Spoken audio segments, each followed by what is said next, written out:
नमस्कार, news India आप देख रहे हैं। मैं आपके साथ सागर मिश्रा। एक बड़ी खबर, उत्तराखंड के दौरे पर पीएम नरेंद्र मोदी पिथौरागढ़ में पार्वती कुंड की पूजा अर्चना की है। कैलाश व्यू पॉइंट से आदि कैलाश के दर्शन किए और गुंजी गांव में स्थानीय लोगों से मुलाकात की है। सेना के जवानों से भी पीएम मोदी ने मुलाकात की है। 4200 करोड़ की परियोजनाओं की यहां पर सौगात दी पीएम नरेंद्र मोदी ने। इंतजार था उत्तराखंड वासियों को कि कब पीएम नरेंद्र मोदी पिथौरागढ़ पहुंचेंगे, उत्तराखंड विकास की नई ऊंचाई पर पहुंचा है। पीएम मोदी ने कहा, हमारी सरकार पूरी ईमानदारी से काम कर रही है। आज पिथौरागढ़ जिले के जोलिंगकोंग पहुंचे, जहां उन्होंने सबसे पहले पार्वती कुंड की पूजा की। इसके बाद उन्होंने कैलाश व्यू पॉइंट से आदि कैलाश के भी दर्शन किया। 4200 करोड़ की सौगात पीएम नरेंद्र मोदी के द्वारा।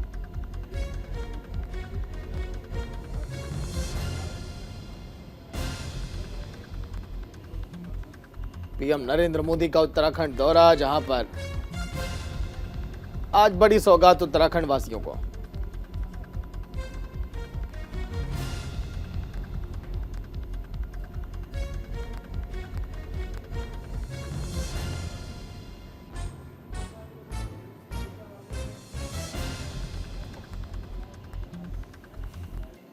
तो सहयोगी अनुज अवस्थी लाइव जुड़ गए हैं पूरी जानकारी के साथ। अनुज, बेसब्री से इंतजार था पीएम नरेंद्र मोदी का पिथौरागढ़ के लोगों को, और आज जब पीएम मोदी पहुंचे तो वाकई में तस्वीरें देखने लायक थी वहां पर।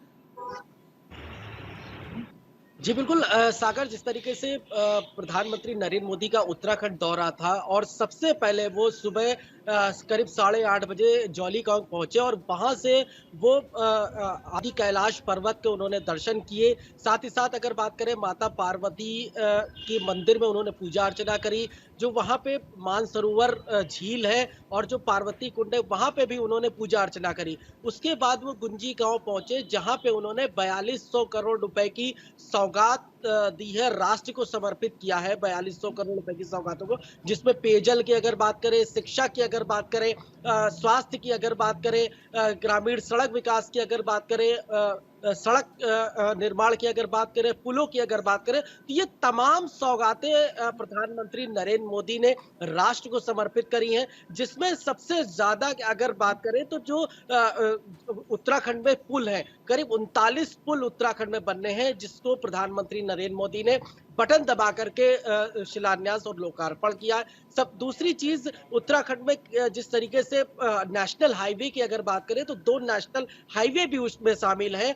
साथ ही साथ अगर बात करें कि करीब 9 जिले ऐसे जहां बीडीओ के भवन निर्माण बनने हैं, तो उन भवनों के निर्माण की धनराशि भी प्रधानमंत्री नरेंद्र मोदी ने साफ साफ से स्वीकृत करी हुई है। तो राष्ट्र को समर्पित ये कई प्रकार की विकास योजनाएं हैं। उसके बाद प्रधानमंत्री नरेंद्र मोदी जागेश्वर धाम जाते हैं, जहां पे वो करीब 22 मिनट पूजा अर्चना करते हैं, भगवान भोलेनाथ का आशीर्वाद लेते हैं। क्योंकि कहा जाता है कि जागेश्वर धाम 12 ज्योतिर्लिंगों में से एक ज्योतिर्लिंग जरूर माना जाता है बागेश्वर धाम को। तो वो वहां पे जागेश्वर धाम जाते हैं और वहां पे वो पूजा अर्चना करते हैं। पूजा अर्चना करीब 22 मिनट प्रधानमंत्री नरेंद्र मोदी वहां पे बिताते हैं। और महामृत्युंजय मंदिर हो या उस प्रांगण में करीब 22 मिनट प्रधानमंत्री नरेंद्र मोदी वहां पे बिताते हैं। उसके बाद वो गुंजी गांव लेकिन अनुज, कहा यह जा रहा है कि पहले पीएम है जो यहां तक पहुंचे हैं, जहां से उन्होंने दर्शन किए कैलाश के, और पिथौरागढ़ की जिस आज जगह पर गए पीएम, आज तक कोई वहां पहुंचा नहीं था। अनुज जी बिल्कुल सागर, ये एक पूरे राष्ट्र की अगर बात करें या पूरे विश्व की अगर बात करें तो भारत के पहले ऐसे प्रधानमंत्री नरेंद्र मोदी हैं जो आदि कैलाश पर्वत के दर्शन किए। और सबसे बड़ी चीज दर्शकों को इस चीज को जरूर बताना चाहूंगा कि जो गुंजी गांव है, गुंजी गांव से 2 रास्ते कटते हैं। एक रास्ता आदि कैलाश को कटता है और दूसरा रास्ता जो ट्रैक है वो ओम पर्वत की तरफ चलता है। गुंजी गांव की अगर बात करें तो वहां पे करीब अभी तक 20 से 25 परिवार ही रहते हैं। तो उनकी आजीविका किस प्रकार से चल सके। दूसरी चीज की उत्तराखंड देवभूमि माना जाता है और यहाँ पे 4 धाम यात्रा को लेकर के पर्यटक आते हैं। तो जो पर्यटक है, क्योंकि जो 2 धाम या चारों धामों की अगर बात करें तो वो गढ़वाल क्षेत्र में आते हैं। कुमाऊं क्षेत्र लगातार इस बात को लेकर के बोल रहा था कि हमारे पास कोई ऐसा तीर्थ नहीं है, आध्यात्मिक तीर्थ नहीं है जो टूरिज्म को बढ़ावा दे सके। अब भारत के पहले ऐसे प्रधानमंत्री नरेंद्र मोदी आदि कैलाश पर्वत के उन्होंने दर्शन किए। तो इसको लेकर के कहा जाता है कि देश ही नहीं विदेश तक की अब पर्यटक आदि कैलाश पर्वत के दर्शन कर पाएंगे। सबसे बड़ी चीज क्या है कि गुंजी गांव के जो स्थानीय लोग हैं, चूंकि प्रधानमंत्री नरेंद्र मोदी जब आदि कैलाश पर्वत के दर्शन करके जब गुंजी गांव पहुंचे तो वहां पे उन्होंने स्थानीय लोगों से मुलाकात करी। एक बेहद दिलचस्प बात इस लेकर के हुई कि वहां पे एक बुजुर्ग महिला को देख करके प्रधानमंत्री नरेंद्र मोदी बहुत भावुक हुए। साथ ही साथ जो उत्तराखंड के पारंपरिक वेशभूषा है उसमें भी प्रधानमंत्री नरेंद्र मोदी नजर आए। वाद्य यंत्र की अगर बात करें तो ढोल दमाऊ उत्तराखंड का वाद्य यंत्र माना जाता है, वो उसको भी बजा करके प्रधानमंत्री नरेंद्र मोदी ने एक बड़ा संदेश देने का काम किया है। लेकिन अनुज देखिए, जवानों के भी आज हौसले बुलंद हुए होंगे, जोश आई हुआ होगा उनका, क्योंकि जब पीएम नरेंद्र मोदी गुंज बॉर्डर पहुंचे, भारत चीन बॉर्डर से सटे, जो भी वहां पर जवान सीमा की रखवाली करते उनसे भी मुलाकात की है, चेहरे पर खुशी थी आज के दिन उनके।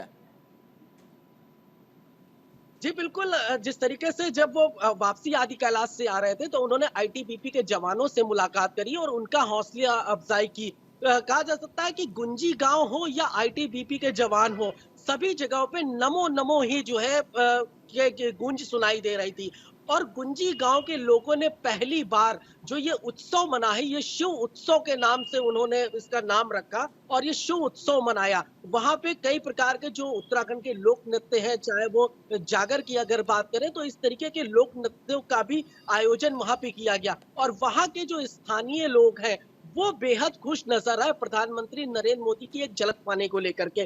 प्रधानमंत्री नरेंद्र मोदी जगह जगह लोगों का अभिवादन कर रहे थे, लोगों से हाथ उठा करके, हाथ हिला करके उनका अभिवादन कर रहे थे। तो कहा जा सकता है कि पूरा चाहे उत्तराखंड की अगर बात करें, एक बड़ा संदेश देने का काम किया है। एक इसके अलावा एक अहम मुद्दा ये भी है कि भारत से लगा हुआ तिब्बत है और तिब्बत से किस तरीके से व्यापारिक संबंध भारत को मिल सकते हैं, ये बहुत दिलचस्प देखने वाली बात होगी। अभी तक की जो कैलाश मानसरोवर यात्रा होती थी तो उसमें जो श्रद्धालु होते थे वो चीन होते हुए जाते थे कैलाश मानसरोवर यात्रा करने के लिए, लेकिन अब कैलाश ठीक है। लेकिन देखिए, छोटा सा रिएक्शन अनुज मैं ये लेना चाहूंगा, पिथौरागढ़ मुझे लगता है कि आने वाले दिनों में और भी ज्यादा पूरे देश और विदेश में विख्यात अब होने वाला है, क्योंकि पिथौरागढ़ वो जगह है जहां से देखिए कैलाश का हमें व्यू दिखाई देता है।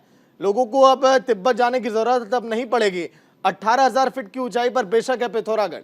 अनुज जी बिल्कुल, जिस तरीके से पिथौरागढ़ का जब नाम आता है तो मुनस्यारी और पिथौरागढ़, चूंकि मिनी कश्मीर या मिनी स्वर्ग के नाम से पिथौरागढ़ का नाम आता है, तो कहा जा सकता है कि श्रद्धालुओं के लिए काफी दिलचस्प चीज है। अब जौलीकांग तक जो सड़क निर्माण हुआ है वहां तक पर्यटक जा सकते हैं और आदि कैलाश पर्वत के दर्शन कर सकते हैं, मानसरोवर झील के दर्शन कर सकते हैं। क्योंकि कहा जाता है कि भगवान भोलेनाथ का जो स्थल है वो कैलाश पर्वत माना जाता है, निवास स्थान कैलाश पर्वत माना जाता है। तो अब श्रद्धालु पिथौरागढ़ जाकर के वहां से जौलीकांग जाकर के 3 किलोमीटर का पैदल ट्रैक है, वो पैदल ट्रैक जाकर के आप आदि कैलाश पर्वत के दर्शन कर सकते हैं। वहीं अगर चलिए, शुक्रिया अनुज पूरी जानकारी के लिए। जिस तरह से अनुज ने पूरी जानकारी दी, एक और बड़ी खबर बाटला हाउस एनकाउंटर से जुड़ी एक बड़ी खबर आ रही है। दिल्ली हाईकोर्ट का बड़ा फैसला, उम्र कैद में बदली दोषी की आरएस की फांसी। आतंकी आरएस को दिल्ली हाईकोर्ट से राहत,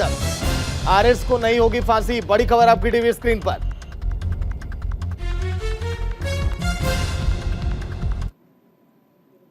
तो बाटला हाउस एनकाउंटर पर आज के दिन यह फैसला आया। दिल्ली हाईकोर्ट ने उम्र कैद में बदली सजा। इंस्पेक्टर मोहन की हत्या की थी इस आरोपी ने। दोषी को फांसी की सजा अब नहीं होगी, उम्र कैद में सजा को बदल दिया गया है। जस्टिस सिद्धार्थ मृदुल और जस्टिस अमित शर्मा की बेंच ने आज के दिन मामले पर सुनवाई की और यह आदेश अब दिया है।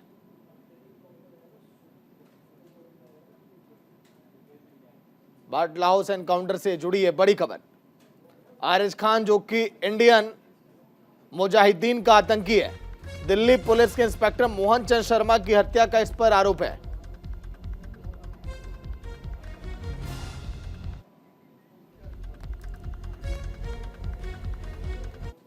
तो आतंकी आरिज खान को दिल्ली हाईकोर्ट से राहत तो मिल गई, लेकिन आगे अब क्या इस पर होगा यह भी देखने वाली बात होगी। लेकिन इसी पर हमारे सहयोगी अली शरर की रिपोर्ट भी आप देखिए।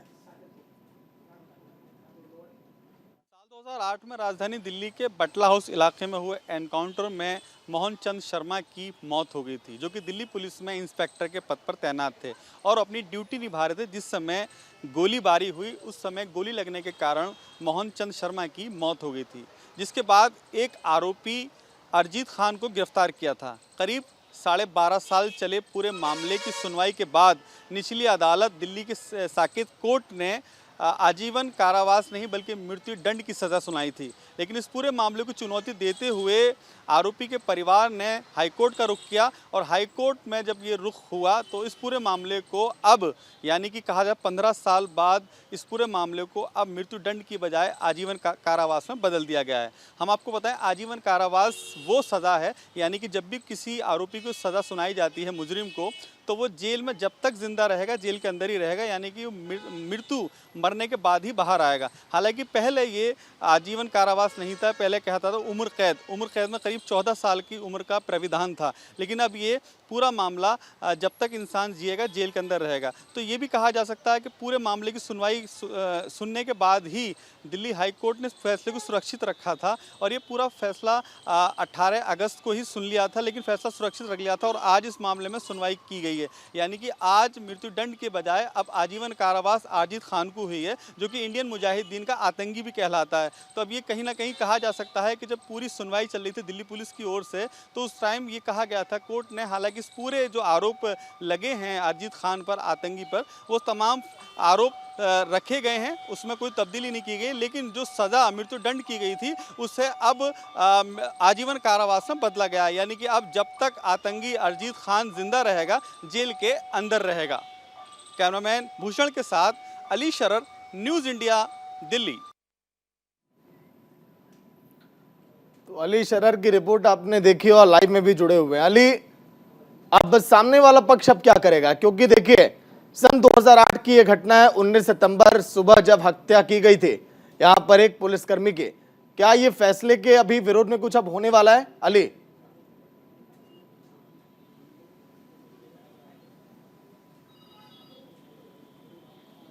देखिए सागर, 19 सितंबर 2008 का पूरा मामला यानी कि 15 साल बीत जाने के बाद दिल्ली के बटला हाउस एनकाउंटर मामले में अरिजीत खान को अब आजीवन कारावास हुई है, यानी कि मृत्यु दंड की सज़ा में अब तब्दीली आई है। क्योंकि जब भी कोई निचली अदालत किसी को सज़ा सुनाती है तो उसे यह हक है कि जब तक सुप्रीम कोर्ट उसमें इंटरफेयर ना करे उससे पहले सज़ा नहीं मानी जाती है। तो इसी का आप आज इस आतंकी अरिजीत खान को कह सकते हैं राहत मिली है, लेकिन जो आरोप बरकरार रखे गए। लेकिन आपने जो सवाल पूछा कि अब आगे अब इसमें क्या हो सकता है, तो अभी सुप्रीम कोर्ट का रुख किया जा सकता है, यानी कि दिल्ली पुलिस अब सुप्रीम कोर्ट का भी रुख कर सकती है, क्योंकि जो आरोप हैं वो बरकरार रखे गए हैं हाई कोर्ट में। लेकिन सज़ा में प्राविधान किया गया है, यानी कि सज़ा जो मृत्यु दंड थी उसे आजीवन कारावास में बदला गया। और आजीवन कारावास, जैसे कि अभी आपने सुना, भी आजीवन कारावास वो सज़ा है कि यानी कि जब भी मुजरिम जिंदा रहेगा वो जेल के अंदर ही रहेगा, यानी कि मरने के बाद ही बाहर आएगा, आखिरी सांस भी वो जेल में ही रहेगा। ये एक कोर्ट की प्रक्रिया है कि आजीवन कारावास उस सज़ा को कहते हैं। लेकिन जिस समय ये पूरी घटना घटी थी, दिल्ली में एक आतंक का माहौल बना हुआ था, एक के बाद एक बॉम्ब ब्लास्ट हुए थे और उसी दौरान 2008 में ही बटला हाउस एनकाउंटर वाला मामला सामने आया था, जिसमें मोहन चंद शर्मा नाम के इंस्पेक्टर ने ड्यूटी के दौरान अपनी जान खोई थी। उस दौरान पूरी दिल्ली पुलिस गमगीन की थी और दिल्ली पुलिस में एक गम का माहौल था। उसी के चलते लगातार इसमें सुनवाई की गई और करीब 12 साल सुनवाई चली गई। इसके बाद अब 15 साल जब पूरे हुए हैं इस मामले को, तो अब कहा जा सकता है कि इस पूरे मामले में जो अरिजीत खान है आतंकी, उसे आजीवन कारावास की सजा हुई है। लेकिन अली, एक कुख्यात आतंकी है, आपको पता होगा शायद कि लखनऊ में जब ब्लास्ट हुआ था कोर्ट के अंदर सन 2007 में, उस दौरान भी इसका नाम इसमें शामिल है। कई सारे आरोप इस पर लगे हैं, बम बनाने में बहुत माहिर है आतंकी आरिस खान। लेकिन अगर उम्र कैद की सजा के दौरान, मान लीजिए बिल के दौरान ये बाहर आ जाता, उस दौरान ये किसी बड़ी और घटना को अंजाम दे, उस फिराक में लगे, लोगों के टच में रहे, तो लगता है कि दिक्कत वाली बात है। यहाँ पर कुछ और यहाँ पर होना चाहिए एक्शन। अब अली,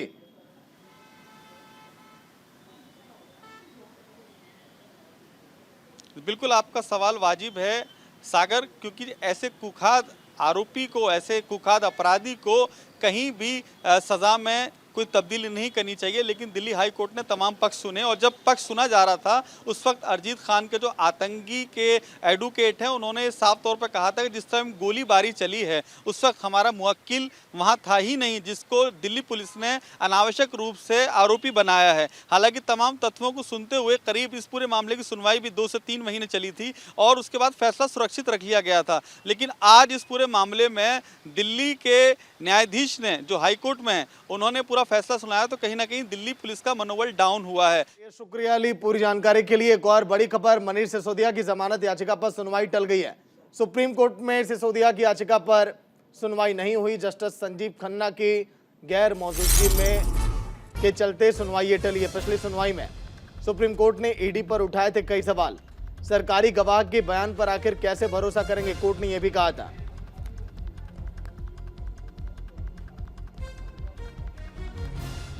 तो सिसोदिया पर जो सुनवाई होनी थी फिलहाल वो अब टल चुकी है। आम आदमी पार्टी इंतजार कर रही है पिछले कई दिनों से कि आखिर कब कुछ अच्छी खबर आएगी, लेकिन जब मिलती है तारीख पर तारीख तो फिर उम्मीदों पर पानी फिरना तो लाजमी है।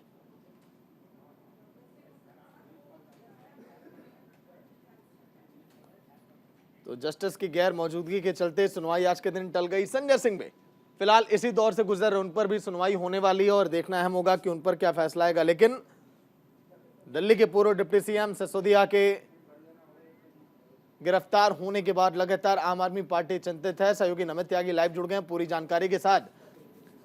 नमित, अच्छी खबर की जब जब उम्मीद रहती है आम आदमी पार्टी को तो झटका ही लगता है, हर बार मिलती है तारीख पर तारीख। आज भी कुछ वैसा ही समझ जाइए घटनाक्रम रहा। नमित,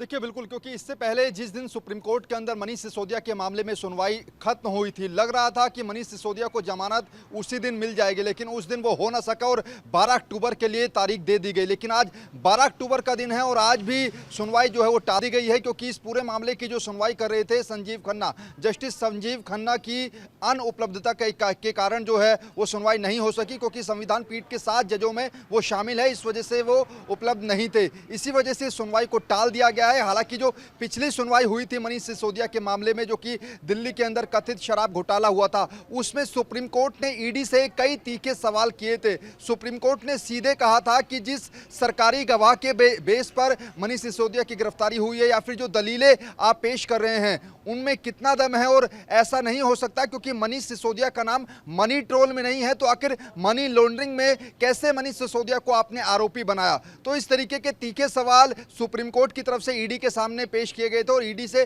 पूछे गए थे। ऐसे में आज उम्मीद थी कि मनीष सिसोदिया को शायद जमानत मिल जाए, आसार काफी ज्यादा थे, लेकिन फिलहाल आज के दिन सुनवाई टल गई। लेकिन देखिए, दो दिग्गज नेता जिसकी उम्मीद लगाए बैठी है आम आदमी पार्टी की, हो सकता है कि जल्द ये जमानत पर बाहर आए और कुछ अलग प्लानिंग तैयार की जाए। संजय सिंह हाल ही में गिरफ्तार हुए, उसके पहले सिसोदिया, सत्येंद्र जैन की मुश्किलें देखिए हालांकि बार बार बढ़ती चली गई। क्या कुछ आगे दिखाई दे रहा है, क्या दूरगामी मतलब कि परिणाम नजर आ रहा है?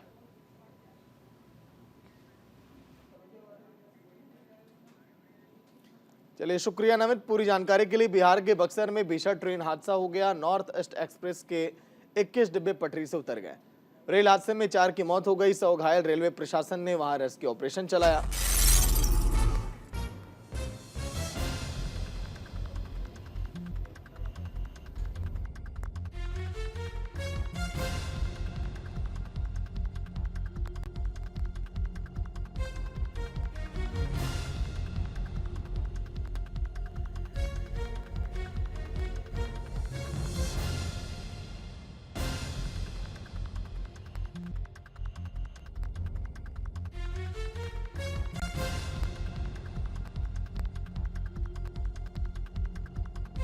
लोगों को हॉस्पिटल भेजा गया। दिल्ली से कामाख्या जा रही थी ट्रेन।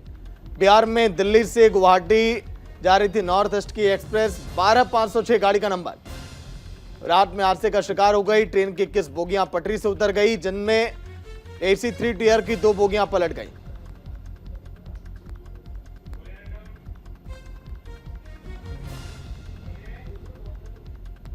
बालासोर के 4 महीने के बाद एक और ट्रेन हादसा, 4 की मौत, 100 घायल। हालांकि बिहार सरकार ने मुआवजे का ऐलान किया है।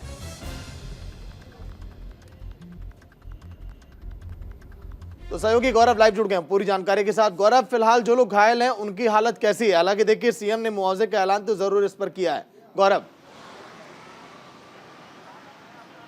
देखिए कल देर रात जिस तरीके से ये रेल हादसा हुआ है उसको देखते हुए सबसे पहले तो जो इंक्वायरी है, जो जांच है, वो रेलवे अपनी तरफ से करा रहा है। हालांकि मुआवजे का जो प्रावधान है, जो राज्य सरकार का मुआवजा होता है वो राज्य सरकार अपने तरफ से देती है, क्योंकि ये जो हादसा है ये जिस तरीके से बिहार में हुआ, क्योंकि अगर बात करें जिस तरीके से तकरीबन 1006 यात्री जो थे वो इस ट्रेन के अंदर सवार थे और ट्रेन दिल्ली के आनंद विहार से निकली थी। तकरीबन 9:45 पे ये एक भीषण ट्रेन हादसा हुआ है जिसमें तकरीबन 21 बोगियां बताया जा रहा है जो पटरी से उतर गई हैं। हालांकि सबसे बड़ी बात यह है कि ये वो वाले कोच थे जो अब नए कोच बनाए जा रहे हैं, वो ये कोच काफ़ी मजबूत हैं, इसीलिए कोई बहुत बड़ा हादसा नहीं हो पाया और बहुत ज़्यादा लोगों की जान इसमें नहीं गई। हालांकि अगर बात करें इस पूरे ट्रेन हादसे को लेकर के जो पहली जांच रिपोर्ट से बातें निकल करके आ रही, उसमें कहा यह जा रहा है कि दरअसल जो ये रेलवे ट्रैक था उस पर कहीं ना कहीं कोई गड़बड़ी थी। पहली जो इन्वेस्टिगेशन की रिपोर्ट है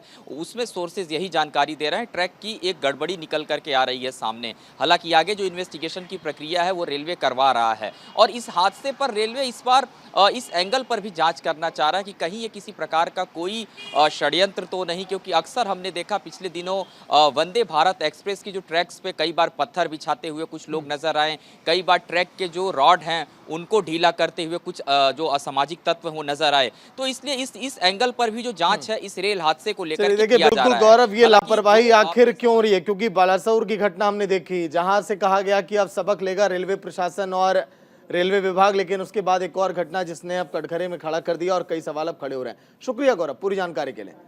वहीं गाजियाबाद आपको सीधे लेकर चलेंगे जहां पर सीएम योगी इस समय आपको लाइव दिखाई देंगे। तस्वीरें आप देखिए, यहाँ पर कार्यक्रम में शामिल होने पहुंचे सीएम योगी।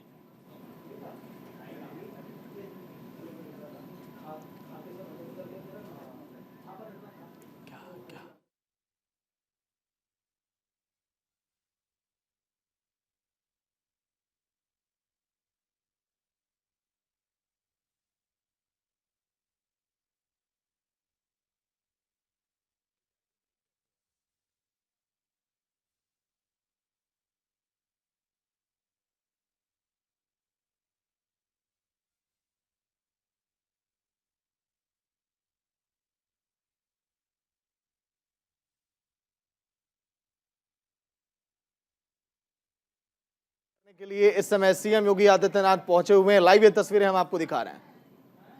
सीएम योगी आदित्यनाथ बैठे हैं, उनके बगल में और कई सारे दिग्गज मंत्री भी बैठे हैं।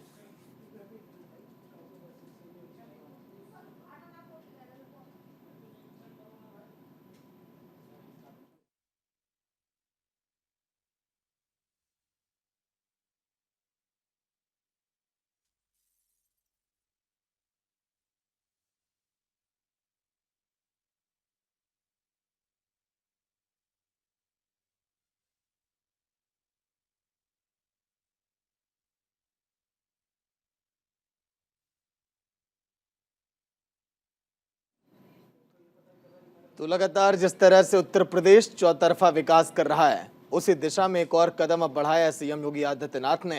रैपिड रेल का उद्घाटन, राज्यसभा सांसद, तमाम दिग्गज मंत्री इस वक्त मौजूद सीएम योगी आदित्यनाथ के साथ। रैपिड रेल जो कि अब दूरियों को कम करेगा और रैपिड रेल अब दिल्ली से मेरठ की दूरी को भी कम करेगा। जब आप गाजियाबाद और मेरठ के रास्ते होकर गुजरते होंगे तो बहुत ऊंची एक आपको पिलर नजर आती होगी जिसने रिकॉर्ड तोड़ा, और वही है रैपिड रेल जिससे होकर गुजरेगी और उसी का उद्घाटन करने के लिए पहुंचे हैं CM Yogi Adityanath. Rapid rail का निरीक्षण भी।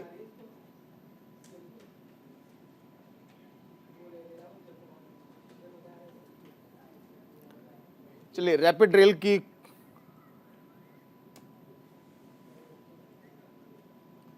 इसी के साथ इस बुलेटिन में इतना ही। देखते रहिए न्यूज़ इंडिया। नमस्कार।